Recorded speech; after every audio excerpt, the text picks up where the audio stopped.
The Morrison family reunion happened every August at Lakeside Park. 3 generations gathered under white tents, eating barbecue and pretending we all liked each other. This year we'd hit a new record, 87 relatives, all connected by blood or marriage to the Morrison name. I stood near the dessert table watching my cousins show off their accomplishments. Tyler had just made partner at his law firm. Madison was engaged to a doctor. Brett had bought his 3rd investment property. Emma. My Aunt Patricia found me, her voice carrying across the tent. There you are, hiding by the cookies as usual. I wasn't hiding. I was strategically positioning myself near the exit. Hi, Aunt Patricia. She pulled me into the center of the tent where most of the family had congregated. Everyone, I need your attention. Conversations quieted. 87 pairs of eyes turned toward us. As you all know, Patricia continued, we Morrisons take care of our own. And I wanted to publicly acknowledge everyone who's been contributing to Emma's rent fund. My stomach dropped. For the past 2 years, she went on, many of you have been quietly chipping in $20 or $30 a month to help Emma make rent on her little apartment. I think it's time we recognize that generosity. Applause rippled through the tent. I stood there, frozen as my aunt continued. Emma's had a tough go of it. No college degree, working retail jobs, struggling to make ends meet. But that's what family is for, supporting those who need it most. My cousin Jennifer raised her hand. How much are we collecting monthly? About $400, Patricia said proudly. From 20 different family members. It's not much individually, but collectively it makes a real difference. More nods of approval. Emma, honey, my mother said, standing near the barbecue pit. You don't need to be embarrassed. We're happy to help. So happy, my Uncle Robert agreed. That's what the Morrison name means, taking care of each other, especially those less fortunate. Less fortunate, I repeated quietly. Well, yes, Patricia said gently. Sweetheart, there's no shame in needing help. You're 29 years old, still figuring things out. Some people are late bloomers. Very late, my cousin Tyler muttered. A few people laughed. My grandmother, sitting in her wheelchair near the front, caught my eye. She raised one eyebrow, a question. I gave the slightest shake of my head. Not yet. The important thing, Patricia continued, is that Emma knows she's not alone. She has family who cares enough to ensure she doesn't end up homeless. We all chip in to help her with rent, my aunt announced more loudly, projecting to the relatives in the back. She's our charity case. 40 relatives nodded sadly. I said nothing. My cousin Madison approached, her engagement ring catching the sunlight. Emma, I think it's wonderful you're accepting help. Too many people let pride get in the way. Pride can be expensive, Brett added. Better to be humble and housed than proud and homeless. Exactly, Patricia beamed. Emma's learned to put ego aside. That's mature. My Uncle George raised his beer. To Emma. For teaching us the value of humility. To Emma, the crowd chorused. I took a sip of my lemonade and waited. You know what I love about this family? My mother said, her eyes getting misty. We don't judge. Emma might not have achieved what others have, but we love her anyway. Unconditional love, Jennifer agreed. Even when someone makes questionable life choices. Like not going to college, Tyler said. Or working at that clothing store, Madison added. For minimum wage, Brett contributed. At 29. They were building a narrative, piece by piece, creating the story of poor Emma Morrison who needed family charity to survive. I heard she doesn't even have health insurance, someone whispered loudly. Can't afford it, Patricia confirmed. That's why we're also trying to build up a medical emergency fund for her. How much is in that fund? My cousin David asked. About $1,200 so far. We're hoping to get to $5,000. You know, for when she inevitably gets sick and can't afford treatment. More sympathetic nods. I checked my watch. 2:47 p.m. Sarah would be here at 3 o'clock. The thing about Emma, my Uncle Robert said, warming to his theme, is that she never complains. She just quietly struggles, never asking for anything. Because she's proud, Patricia said. Too proud to admit she needs help. That's why we had to organize the rent fund without telling her. Wait, I said. You collected money without asking me? We didn't want to embarrass you, sweetheart. We just quietly started Venmoing each other. $20 here, $30 there. Then I deposit it in your account each month. You've been depositing money in my account without my knowledge? It's a gift, Emma. Gifts don't require permission. My cousin Aaron spoke up. I think it's great. Emma needs support, we provide support. That's family. Exactly, my mother said. And we should discuss expanding the fund. Winter's coming, she'll need help with heating bills. And Christmas, Jennifer added. Emma can't afford gifts. Maybe we should do a Secret Santa specifically for her. The conversation spiraled, each relative adding their own idea for how to help poor Emma. A clothing fund, someone suggested. A grocery card, another added. Maybe a GoFundMe? Tyler proposed. We could share it on social media. Help Emma Morrison achieve financial stability. Could raise thousands. That's brilliant. Patricia exclaimed. Absolutely not, I said. Emma, don't be proud. I'm not being proud. I'm being realistic. I don't need a GoFundMe. Honey, my mother said gently. We know it's hard to accept help. But you have to be practical. I am being practical. Are you? Because working retail at 29 isn't a long-term plan. I don't work retail. Patricia blinked. What? Yes, you do. You work at that boutique downtown. We've all seen you there. I own that boutique. Silence. You, what? My mother asked. I own Morrison and Harper. The boutique downtown. I bought it 4 years ago. You bought it? Tyler looked skeptical. How? With money. What money? You don't have money. Don't I? Patricia laughed nervously. Emma, this isn't funny. We're trying to help you. I don't need help. Of course you do. You can barely afford rent. I don't pay rent. More silence. Everyone pays rent, Brett said. Not if they own their building. My mother sat down heavily. You own your building? The whole brownstone. I live on the top 2 floors. I rent out the bottom 3 units. The rental income covers the building's expenses plus about $4,000 a month in profit. That's impossible, Patricia said flatly. Why is it impossible? Because you're here, Emma. You work in a store. You need our help. I worked in a store 8 years ago.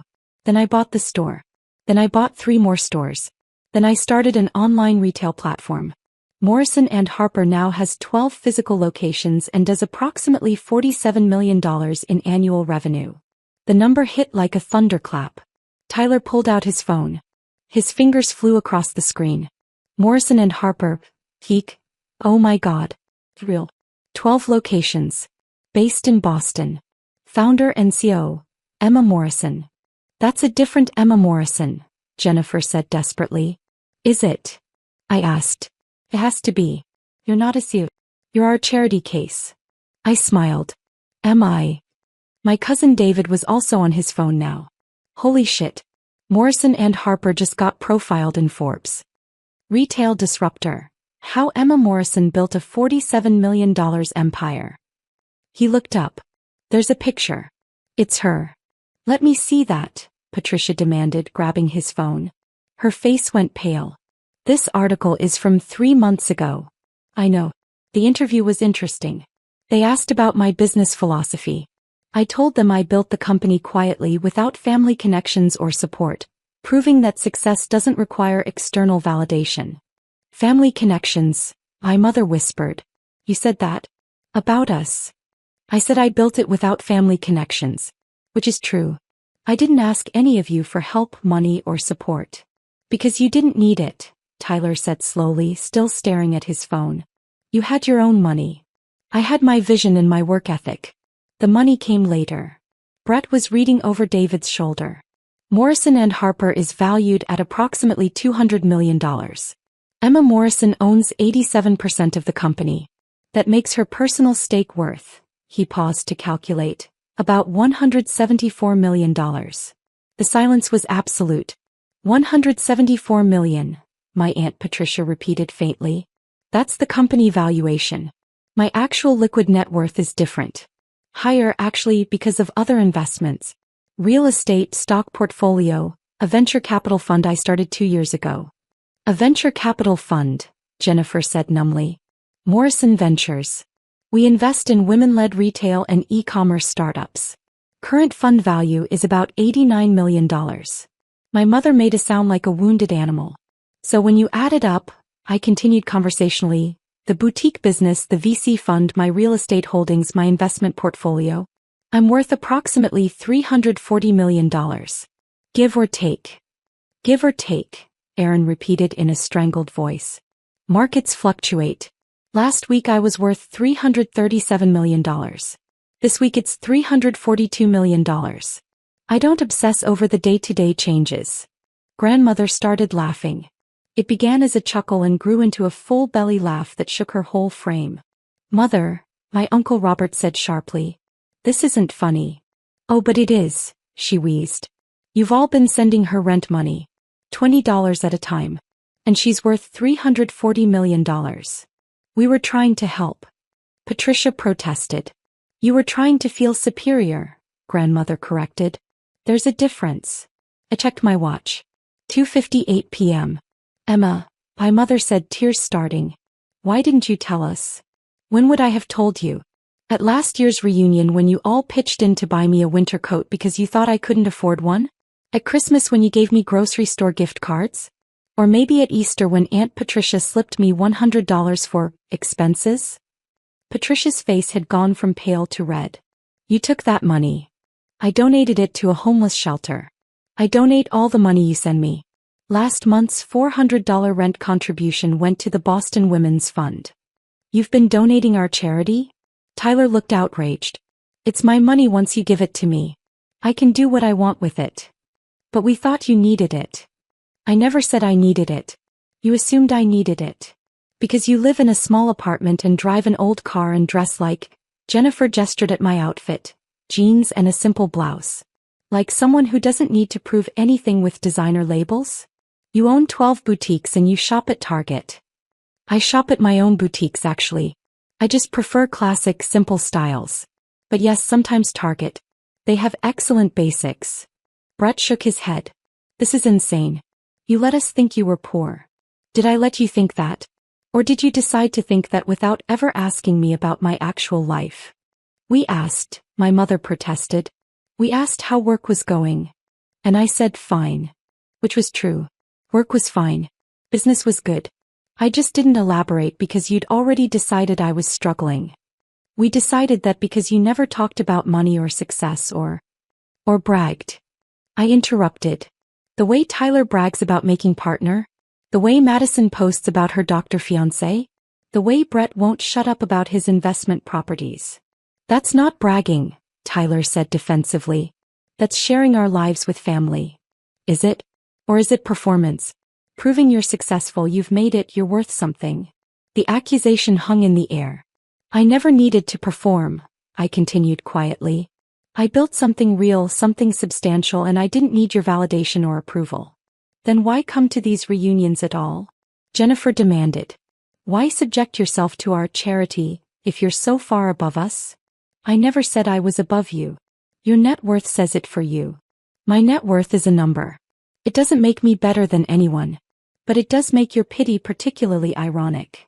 A commotion at the edge of the tent drew everyone's attention. A woman in an elegant navy suit approached, flanked by two assistants carrying tablets and leather portfolios. Sarah Chin, Director of Operations for the Morrison Foundation. Ms. Morrison, she said warmly, spotting me in the crowd. I apologize for interrupting the family gathering. It's fine, Sarah. Everyone, this is Sarah Chin, Director of Operations for my foundation. Your foundation? My mother whispered. Sarah smiled. The Morrison Foundation for Children's Health Care. Ms. Morrison founded it 6 years ago. 6 years ago, I said, I realized I had more money than I could ever spend. So I started a foundation focused on pediatric healthcare access. Sarah pulled out her tablet. Ms. Morrison, I have good news.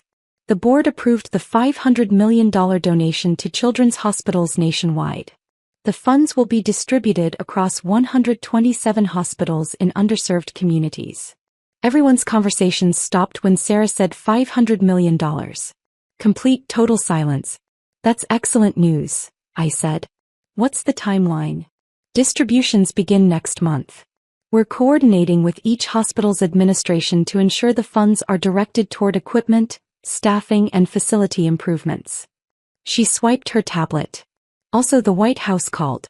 They'd like you to attend a ceremony recognizing major philanthropic contributions to children's health care. The president will be there. The president, my Aunt Patricia said faintly. Yes, Sarah confirmed. It's scheduled for October 15th. Will you attend, Ms. Morrison? I'll check my calendar and let you know. Perfect. Also, the pediatric wing at Boston Children's Hospital sent photos of the new facility.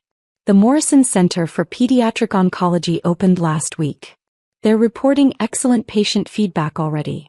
He showed me the tablet. The photos showed a bright, modern facility with child-friendly designs and state-of-the-art equipment. It's beautiful, I said. They're hoping you'll visit next month for the official dedication ceremony. I'd like that. Sarah turned to my family, who were all staring at us like we'd sprouted second heads. Forgive the interruption. When Ms. Morrison is handling $500 million donations, timing becomes critical. $500 million, Tyler repeated mechanically. Yes. This is actually the Morrison Foundation's second-largest single donation. Last year, Ms. Morrison donated $650 million to build pediatric research facilities at 15 universities. My mother swayed. Uncle Robert caught her arm. The foundation's total endowment, Sarah continued, consulting her tablet, is currently $3.2 billion. We distribute approximately $400 million annually to various children's healthcare initiatives. $3.2 billion, Jennifer whispered. Yes. Ms. Morrison's personal contributions have been substantial. She's pledged 60% of her net worth to the foundation over the next decade. That's about $200 million in total, I explained. Already transferred. The foundation invests it and uses the returns for grants and direct donations. Sarah smiled at my family. You should all be very proud. Ms. Morrison's work has directly impacted over 2 million children's lives. She's revolutionizing pediatric healthcare access in this country. 2 million children, grandmother said softly. Emma. It's not about the numbers, I said. It's about the kids. Every child deserves access to quality healthcare, regardless of their family's income. Spoken like a true philanthropist, Sarah said warmly. Now, Ms. Morrison, if you have a moment, we need your signature on the hospital distribution agreements. Of course. He handed me the tablet. I signed electronically, authorizing the transfer of $500 million to 127 hospitals. Just another Saturday afternoon. All set, I said, handing it back. Excellent. I'll let you return to your family gathering. Enjoy the rest of your day, Ms. Morrison. Thanks, Sarah. See you Monday. After Sarah and her assistants left, the silence continued. Finally, my Uncle Robert spoke. You just signed away $500 million. I signed authorization for distribution. The money was already allocated. Like it's nothing. Like it's $5. It's not nothing. It's 127 hospitals that will now have better equipment, more staff, improved facilities. It's children who will receive better care. That's everything, actually. My mother was crying openly now. Emma, I don't understand any of this. What don't you understand? All of it. The business, the foundation, the money. You're 29 years old. How is any of this possible? I sat down on one of the picnic benches. It's possible because I worked. Really hard. I started the boutique when I was 21 with $15,000 I'd saved from 3 jobs. I worked 16-hour days for 2 years, learning everything about retail, fashion, inventory management, customer service. We had no idea, Patricia said. You never asked. You saw me working in a store and assumed I was an employee. I was the owner, studying every aspect of the business. But $47 million in revenue, Tyler started, came from reinvesting profits, smart expansion, understanding my market. I identified an underserved demographic, professional women who want quality, classic clothing without designer markup. I gave them exactly what they wanted. Brett had pulled up my company's website on his phone. These clothes are nice. Really nice. But they're not expensive. That's the point. Accessible luxury. Quality fabrics, excellent construction, fair prices. We do high volume on reasonable margins. And the foundation? My mother asked. When did that start? 6 years ago I had my first really profitable year. Made about $8 million personally. I bought my brownstone, invested most of it, and realized I had way more money than I needed. I started researching pediatric healthcare access and was horrified by the disparities. So you started a $3 billion foundation, grandmother said. I started a small foundation with a $10 million donation. Grew from there. As my business succeeded, I kept contributing. Other donors joined. Now it's one of the largest pediatric healthcare foundations in the country. And we had no idea, my mother repeated. Your own family had no idea. Because you never looked. You decided who I was 8 years ago. Poor Emma who works retail, and you never updated that perception. That's not fair, Jennifer protested. You hid all this from us. Did I hide it? Or did you just not see it? You never told us you owned the boutique. I mentioned it. Multiple times. At Thanksgiving 3 years ago I talked about business challenges. You thought I meant challenges as an employee. I meant challenges as an owner. Tyler was scrolling through old photos on his phone. At last year's reunion, you're wearing Morrison and Harper clothing in every photo. Your own brand. And none of us noticed. You noticed what you expected to notice. Patricia sat down heavily. The rent money. Oh my God, the rent money. We've been sending you $400 a month for 2 years. $9,600 total. All donated to various charities. I have the receipts if you want them for your taxes. You donated our charity to charity, Aaron said, and despite everything he laughed. That's actually kind of poetic. I thought so. My mother wiped her eyes. Emma, I am so sorry. We've been treating you like a child who needed saving. You have. And you've been saving children. Millions of them. I've been contributing to their healthcare access. Saving is a strong word. It's the right word, grandmother said firmly. 2 million children, Emma. 2 million lives improved because of your work. Our work, I corrected. Sarah and the team do most of the heavy lifting. I just provide the funding and strategic direction. Brett looked at his phone. There's a Wall Street Journal article about you from last year. Emma Morrison, the quiet philanthropist revolutionizing children's health care. That was an interesting interview. It says you avoid publicity, prefer to work behind the scenes, and have donated more to pediatric healthcare than any individual under 40 in American history. The publicity part makes me uncomfortable. The work is what matters. There's a quote from a hospital administrator. Brett continued reading. Miss Morrison doesn't just write checks. She visits patients, talks to doctors, understands the real needs. She's revolutionizing how we think about pediatric healthcare funding. They were very kind in that article. Tyler set down his phone. We've been fools. Yes, grandmother agreed. You have. Mother, Uncle Robert protested. Don't mother me. You've all been fools. Poor Emma, struggling Emma who needs our help. Meanwhile, she's built a business empire and a philanthropic legacy that will outlive us all. We didn't know, Patricia said weakly. You didn't ask, grandmother countered. There's a difference. My cousin Madison spoke for the first time in minutes. Emma, I'm getting married in November. I was planning to give you a grocery gift card as a thank you for coming, because I thought you couldn't afford a real gift. That's thoughtful. It's condescending. You could buy my entire wedding 100 times over and not notice the expense. I could, but I wouldn't because that would be wasteful. Your wedding budget is your choice. But you see how absurd this is. We've been pitying you. I know. And you just let us? What was I supposed to do? Announce my net worth at family gatherings? That would be tacky. But letting us send you rent money isn't tacky? I never asked for it. You sent it voluntarily. I put it to good use. Jennifer laughed. A slightly hysterical sound. She put it to good use. Our $20 rent contributions she donated to homeless shelters. The irony isn't lost on me, I admitted. My mother stood and walked over to me. Emma, sweetheart, I need to ask you something. Okay. Do you hate us? The question caught me off guard.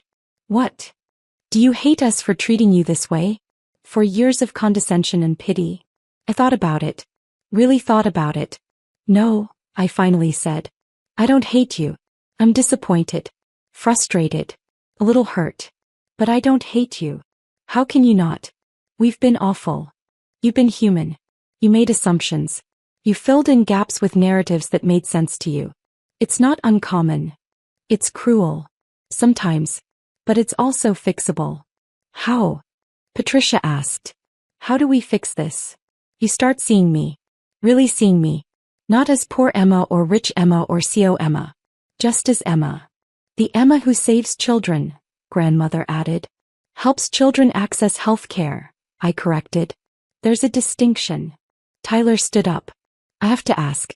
Why retail? With your business acumen you could have done anything. Why boutiques? Because fashion is democratic.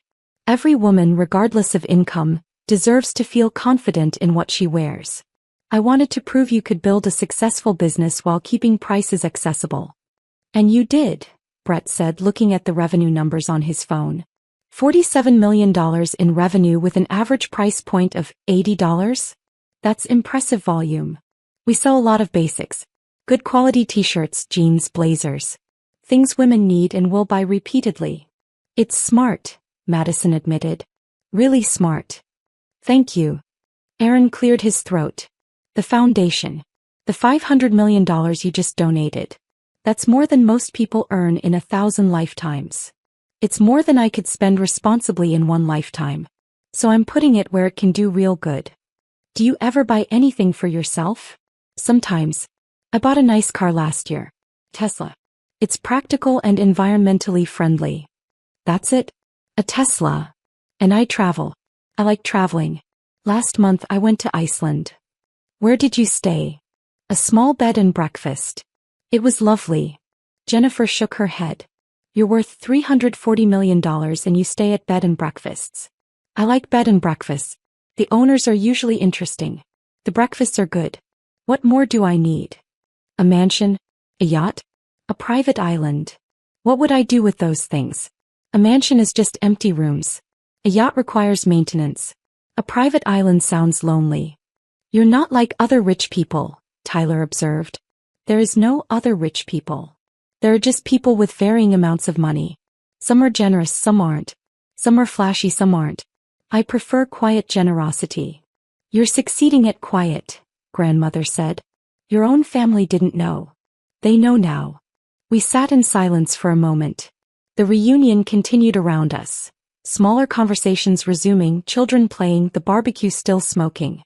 What happens now? My mother finally asked. What do you mean? With us. The family. Do you still want to be part of this? After how we've treated you? I looked around at my relatives.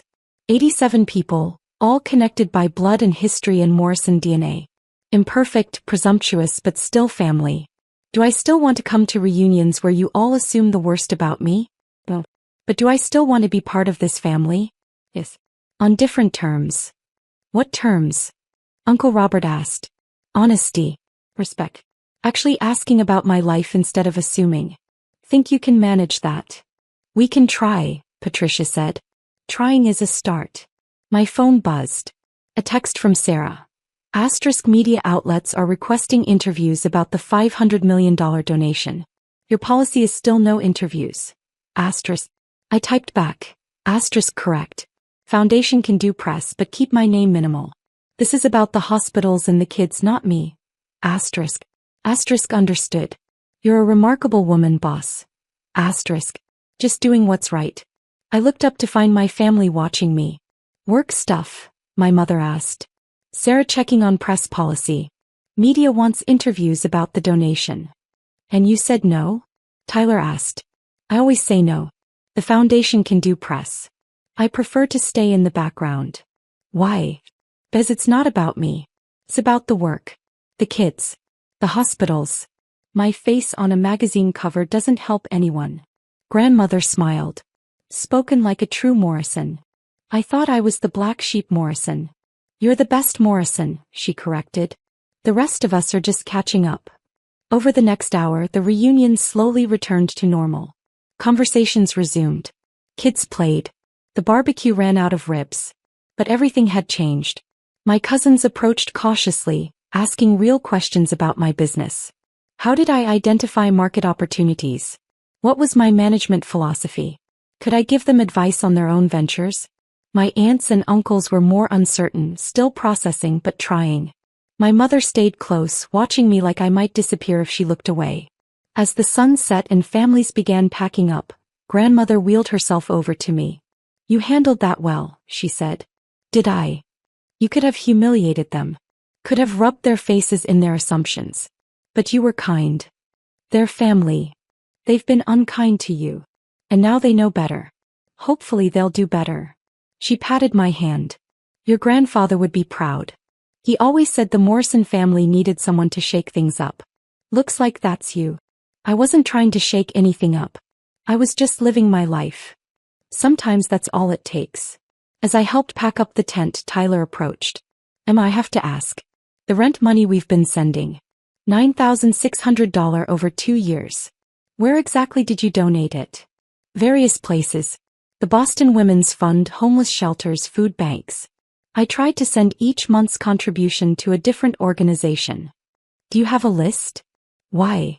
"Because if you donated in our names, we can claim it on our taxes." I stared at him. "You want to claim tax deductions on charity you thought was rent support for your struggling cousin?" He had the grace to look embarrassed. "I mean, it is technically charitable giving." "Tyler." "Right. Sorry.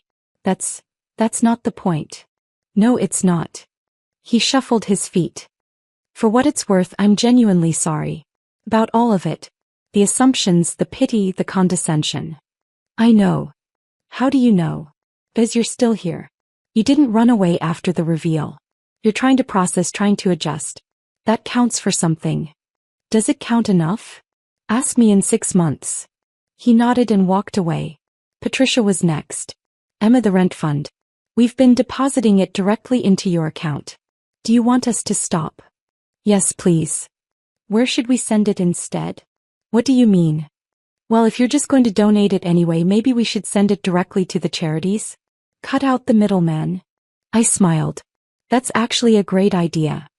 "Really?" "Really. I can send you a list of organizations I support.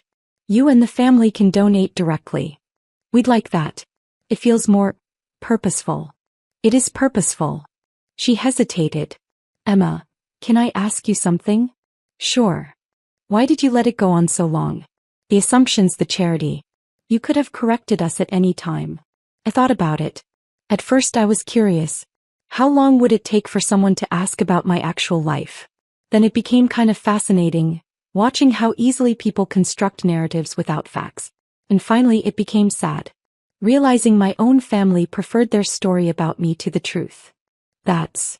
She trailed off. "Harsh, but accurate." "Yes. I'm not trying to make you feel bad, Aunt Patricia. I'm trying to help you understand." "I do understand. And I'm sorry." "I know you are."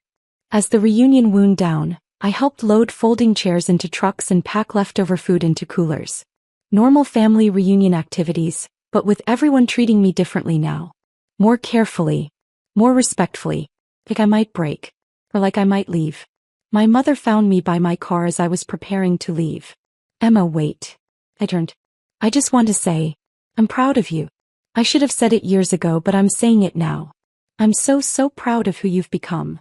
"Thank you, Mom. And I'm sorry. For not seeing you. For not asking. For assuming." "I know. Do you forgive me?" "I'm working on it."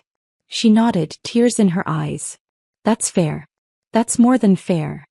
"Mom." "Yes." "The Morrison Center for Pediatric Oncology? At Boston Children's Hospital. What about it?" "I named it after you. Well, after our family. The Morrison name. Because despite everything, you raised me to care about others. To use whatever resources I have to help people who need it. That came from you." She started crying again. The plaque at the entrance reads, "Morrison Center for Pediatric Oncology. In honor of the Morrison family values. Service, compassion, and love." I meant that. "Oh, Emma. You weren't perfect parents. But you gave me values. I just applied them differently than you expected." We hugged. A real hug. The first real one in years.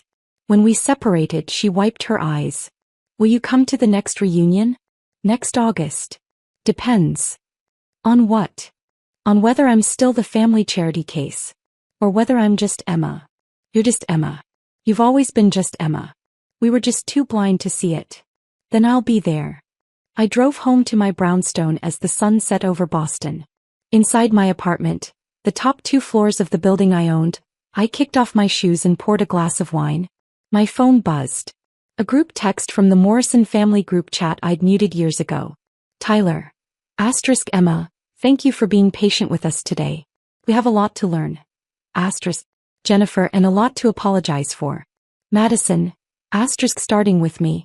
I'm so sorry, Emma. Then one by one 37 messages. Apologies, questions, attempts at connection. I responded simply. Thank you. Let's start fresh. Ask me anything you want to know. I'll answer honestly. The questions flooded in. What's it like running a $47 million company? How did you start the foundation? Will you tell us about the kids you've helped? What's your 5-year plan? Are you happy? I answered them all. Honestly. For the first time in 8 years I let my family in. Not all the way, that would take time, trust, proof of change. But a crack in the door. A possibility of something better. Because that's what family should be. Not people who assume the worst and offer pity. But people who see you clearly and celebrate your truth. I was $340 million rich. I'd donated $500 million to children's hospitals. I'd built a business empire from $15,000 and a dream. And finally, my family was starting to see me. Not as their charity case. But as Emma Morrison. Entrepreneur. Philanthropist. Morrison. Just Emma. And that was worth more than all the money in my foundation. Almost.